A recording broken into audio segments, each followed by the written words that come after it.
Hello, hello, hello. Good morning. Good morning. Thank you for joining us for the Impact Youth Leadership Summit 2021. I'm happy to be able to welcome you this morning to this event, and we are about starting. So reach out to your friends because we're about to kick off this day's activity. Thank you for waiting. We apologize for the delay in start, but we are here now and we're ready to go. So it's my pleasure to declare this Leadership Summit open for the year 2021. Welcome, everyone. Welcome. On behalf of the hardworking team of the Newmarket St. Elizabeth Group, I extend a warm welcome to you. Thank you for attending our second summit. We hope you will find it rewarding and entertaining. The Newmarket St. Elizabeth Group initiative started as far back as 2017. Our public Facebook page was established in 2018. From the beginning, we maintained the same mission for this project, which is to help young people to thrive and achieve their fullest potential in an environment and community that is safe, nurturing, productive, and uplifting. I am pleased to report that we are well on our way. We have provided services for our young people that have excited them, that have made some of them eager to serve their community. These opportunities have given them exposure and have helped them to grow their businesses through a vibrant global community via social media. We just began, but we can see that if we remain diligent, if we continue to work hard, we will achieve great things together as a community. This International Leadership Summit is a shining example of what we can achieve through networking and teamwork. After all, we have speakers and participants in this conference that are from 4 different continents and the Caribbean. One great global summit, really, I must say, and I am proud of that. We all come together this day to serve, to help the youths. Obviously, we are all passionate about youth. We look forward to working together as one community, one global community. Thank you for being a part of this experience. Thanks to the people around the world, the global village, who have been encouraging and providing more and more opportunities for our community to become a model for the other communities around Jamaica. Join us in our bold initiative to bring back the village that raised the child. We look forward for your future support and collaboration. Blessings to all. Thank you. Welcome everybody. Good morning, and it's a privilege to be here. I'm hoping that you all can hear me. Here we have with us the woman, the educator, the woman with a voice, the woman who speaks out for women, and a woman who, even though I've never met her, but just from up the road, as persons would say, from Kilmarnock. So we have this afternoon, or it's still morning, we have Nadeen Spence, an educator, social and political commentator, and women's rights activist. She has interest in our young people's leadership development and currently develops and delivers leadership programs for undergraduate and graduate students at the University of the West Indies, Mona. Also a lady with many accolades behind her name. She has served as a contributing member on a number of national committees, including the committee which developed the National Strategic Action Plan against gender-based violence.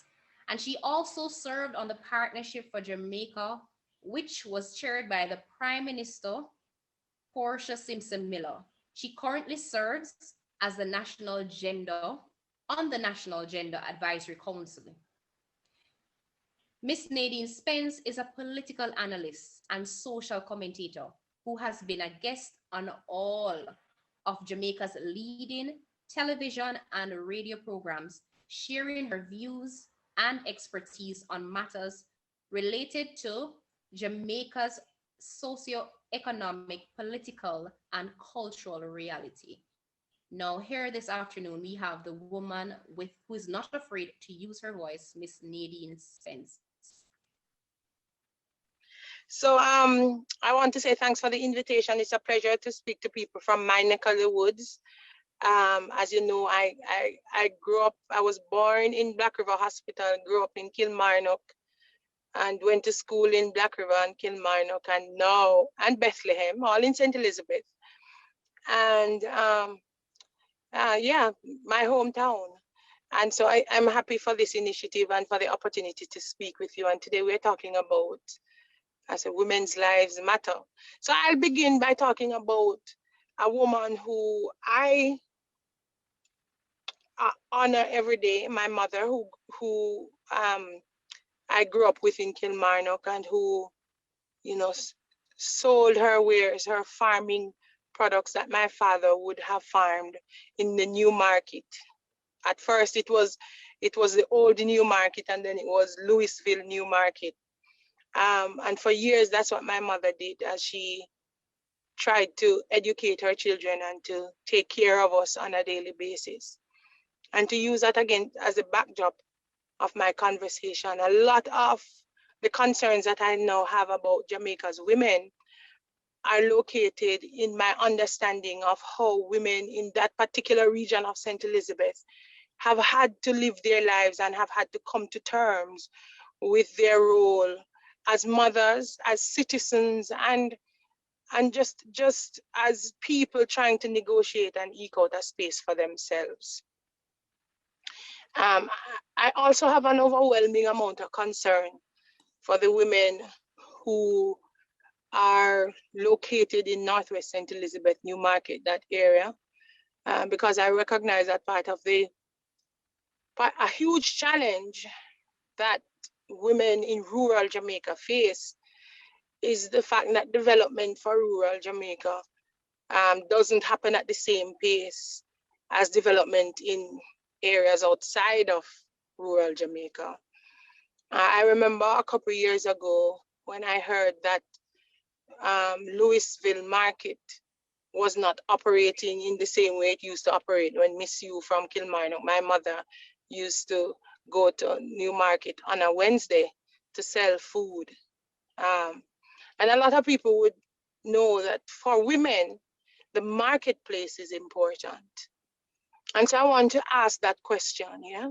I don't know if a lot of people have thought about it. How have the lives of the women in Newmarket changed with the movement of the market? It's a question I'm very interested in, because I know for the women from Kilmarnock and from other communities, the market was a critical survival point. It was how women fed their families. And so I wonder how that particular economic activity, how women have responded and what women are now doing to sustain themselves and their families. I don't know that it's a question that is at the forefront of the minds of our leaders as they navigate their policy and develop policies and procedures to help people to survive. But I think it's a question that we need to answer in respect of how the lives of women are being impacted by the economic realities of our country, and that as situations change that we might not think about, and women have to adjust because they have to feed families and take care of their children, and they have to take care of the elderly, and that primarily they take care of those who are ill, that women have to find ways to maintain the care responsibilities that have been assigned to them. So I also want to talk about the cost of care to women's lives. In rural communities, things tend to move very slowly. In rural communities, like my rural community in Kilmarnock, it would appear that things don't change as much as in other urban centers. And so because there is an assumption that things will change and rural life is simple, a lot of thought isn't given to how people in rural Jamaica are making do with life, how they are negotiating their lives, how people are just surviving from day to day. So one of the things that I have been thinking about again is we hear a lot of talk about climate change. We hear a lot of talk about the environment. We hear a lot about the weather getting hotter. We hear a lot about, you know, sometimes it rains for longer and there is more flooding. And we know that in Newmarket, flooding and the weather is an important part of our existence. So the question I want to ask, I've raised one question already about how women's lives have been changed by the fact of the market. How have the lives of women and their families been impacted by the weather and by what is happening in terms of when, for example, Newmarket flood, and when there is not enough water, and when how are women in Newmarket and other areas of St. Elizabeth surviving with this uncertainty around the climate and around water? How are they surviving? And how are we thinking about how we plan with their survival in mind? So those are two issues I've raised that I think are critical for people in Newmarket, Kilmarnock and its environs to think about market. And we talk about market, remember, we're not just talking about goods, we're talking about the economy and talking about how people get money and how people survive. And we talk about climate change. It's not just water, we're talking about crops and how the people who farm. And when I was growing up, men were primarily the farmers, and the goods were taken to women who would then take them to market on donkeys or on their heads or on vans in the communities. I suspect that a lot of people are not doing that anymore, and that the nature of that activity has changed. But how have women had to adjust their lives for that reality? Another situation that I wanted to think about, because this was very real to me as a youngster, it was transportation. Now, two things happened to me in my young life that changed the course of my life. One is I was going to festival from Kilmarnock College School when I was 8 years old, and the bus was so packed that my kidney got damaged, and so they never had the equipment at Black River Hospital to treat me. So my mother and sister Evadne is on, they had to take me to Bustamante Children's Hospital, where I was hospitalized for over 2 months, I think. The question that I think a lot of people perhaps ask is, you know, how did you manage? Because it meant that as an 8-year-old, I never got visits on a regular basis because my parents were in St. Elizabeth, I was in Kingston. You know, I remember my mother telling the story about how difficult it was for her to get back to Kilmarnock the night after she finally was able to speak to the doctor at Black River Hospital, that she literally had to beg a ride on a truck to get back home. And how difficult it was for her. She had to rely on the kindness of strangers to get to Kingston to visit me. So the question is, how are we thinking through how women need transportation? And how are we thinking through how access to transportation or lack of access to transportation is impacting how women live? I remember even this whole business of how women had babies. You know, in order for you to get to Black River, you had to make sure that you book a taxi from very early if you went into labor at nights, so that you could access transportation to Black River Hospital to have your baby, and what that meant for the woman who was 9 months pregnant and who had to be worrying about how am I going to get to hospital. Those are real issues that women in spaces like ours have to navigate, that women in other parts of the country might not have to navigate. And so how does transportation impact women's lives? Access to transportation, or when transportation is entirely private, as rural people in rural Jamaica cannot count on the state in respect of the provision of transportation. It's private individuals through the provision of taxis or buses who they have to rely on. But there are some people who rely on transportation in such critical ways. Getting to school for us from Kilmarnock to Black River was such a huge challenge. In those days, and I don't know if it still happens now, you had a shift system. And so it meant we had to be up from as early as 5 o'clock to walk the 2 miles, to drive the 17 miles, to walk the 1 mile to Black River. By the time we got to school, we were dead tired. How do children function under those conditions? And how when you came back from school again, having to do the same thing, what that meant. Of course, now you have a school in Louisville, so it might make things a little bit easier for people in that situation, but we have to think about these individual things. And before I get to, I guess, my sum up point, I want to talk about I have to talk about this one. One of the challenges I faced as a teenager was having a period and then going to school. Yes, I've noticed people head raise up. Yes, having a period is a public conversation that women must have. I remember though that I had bad periods. I was subsequently diagnosed with endometriosis, but at the time it was just that however we describe having a period, and it was a private thing. But I remember one of the things that used to happen is that my mother used to come, I had a sister in the hospital at the time who had broken her leg on the way to school. A car had hit her. And I remember my mother coming to the hospital to visit my sister, who was in there for a long time, and seeing me on the bed more than once. Why? Because I would get so sick at school that I had to go into the hospital. And then after a while, she chose to keep me from school because she knew I would eventually end up in the hospital. But people handled this as a private matter. It wasn't a private matter because it meant that I was losing days in school. It meant that my education was being impacted. And it meant that this woman didn't know how to deal with this fact of her daughter getting so sick, and no doctor gave serious attention to what my condition was. They probably gave me some painkillers and then sent me back home to face the next reality next month. But the truth is, it was a problem. And there are problems too with, now in Jamaica, we recognize that girls lose days in school because they do not have access to sanitary napkins. Right? Those are things for us to consider that becomes important as we discuss policies and as we discuss leadership decisions. Are we taking into considerations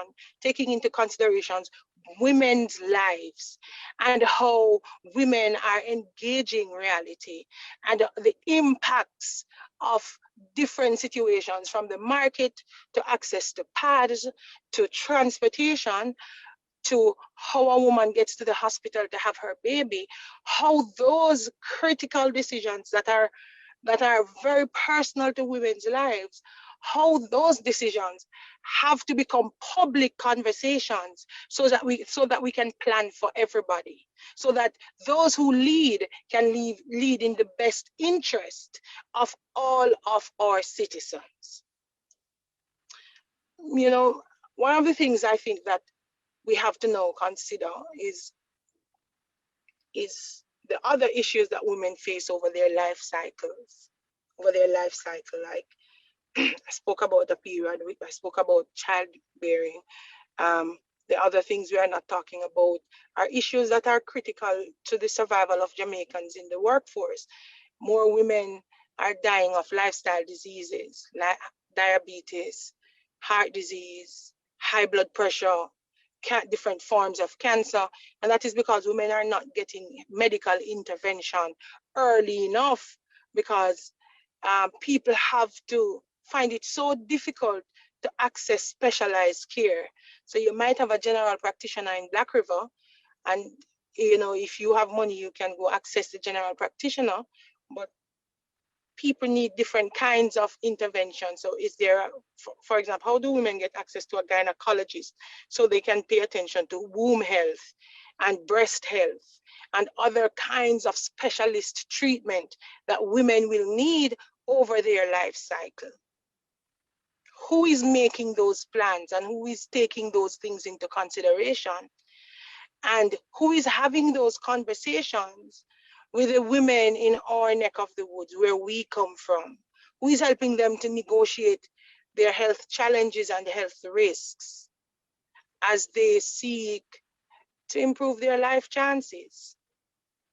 Those are critical conversations. Those are not private conversations to be spoken over in hushed tones in your bedroom.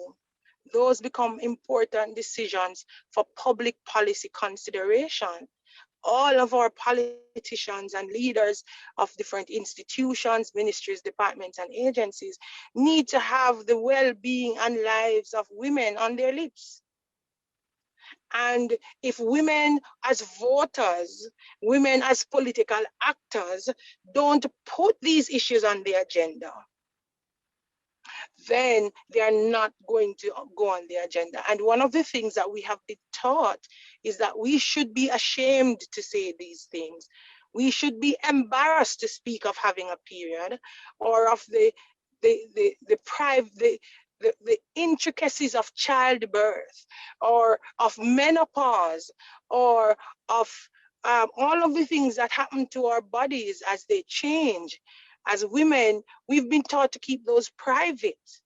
And so when we go to the political meeting, what the political representative speaks about is the road, water, telephone, light, all of those things. But we don't put the things that are critical to our survival as women on the agenda.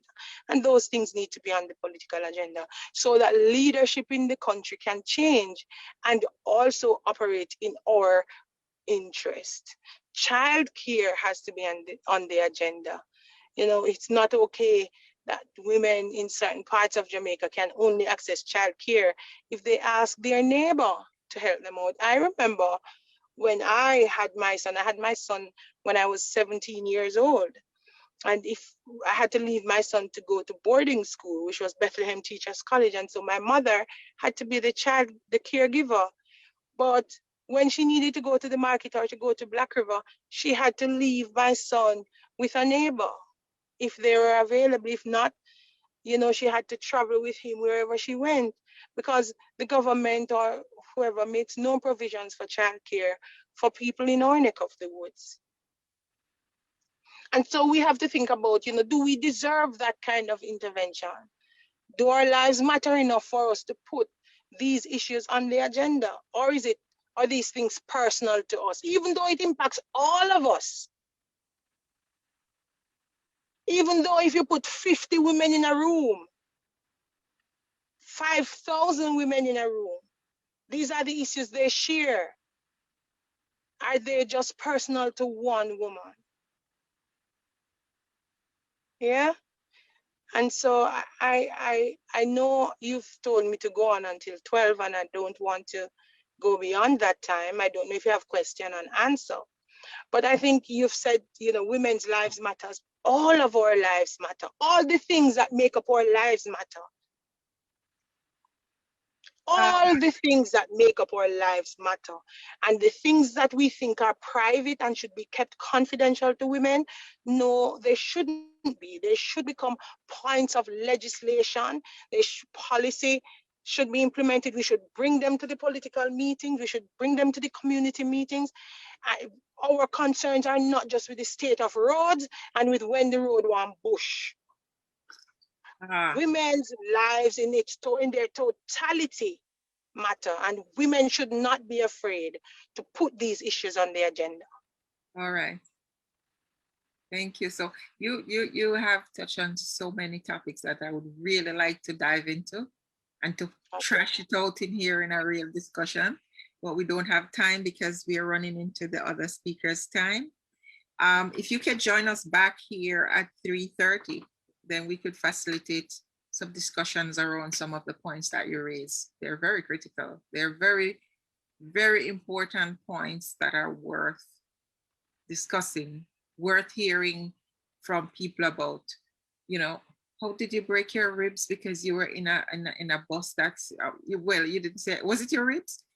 Because my kidney was damaged because I was in a bus that was too packed. Yes. Up in a bus like that. Oh my God, that is major abuse, major abuse. But that was the state of transportation in that section of St. Elizabeth, because you never had enough. And you know, the thing about the period and all of these things, these are really issues that I would love us to have a discussion about. And there are people in the group who are watching. I'm pretty sure they would want to join in this conversation. So are you able to come back here at 3:30? I have a packed day, but I'll try. I'll try. So if you come back at 3:30, we could continue this discussion. Very important discussion. I want to thank you though for making the time. I saw that you had your work thing running into this and it was difficult, but you squeezed and made it possible to have this presentation, and we really, really appreciate it. And we need to have more dialogue around women issue and the things that affect women. The market, as you said, that was the lifeblood of the old Newmarket.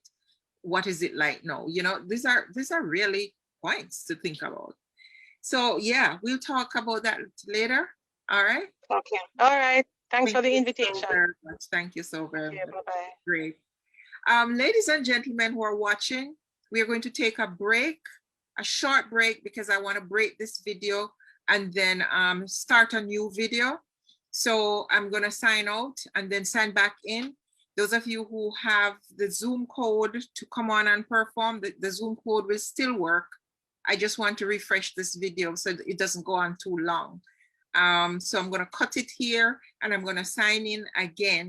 And then you guys who are going to perform, you can come right on, okay? And you guys who are watching, please come back, because we're going to just end this video here and start a new video, all right? Thank you so much for being such a gracious audience.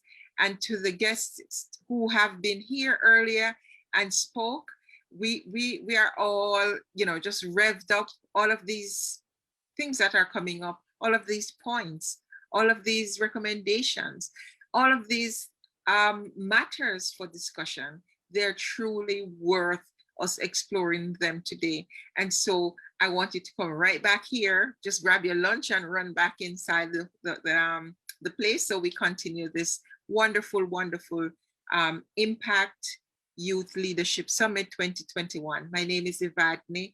I really thank you for being here, and I am very grateful to be your host for today. So we'll be right back on within 5 minutes, okay? Thank you.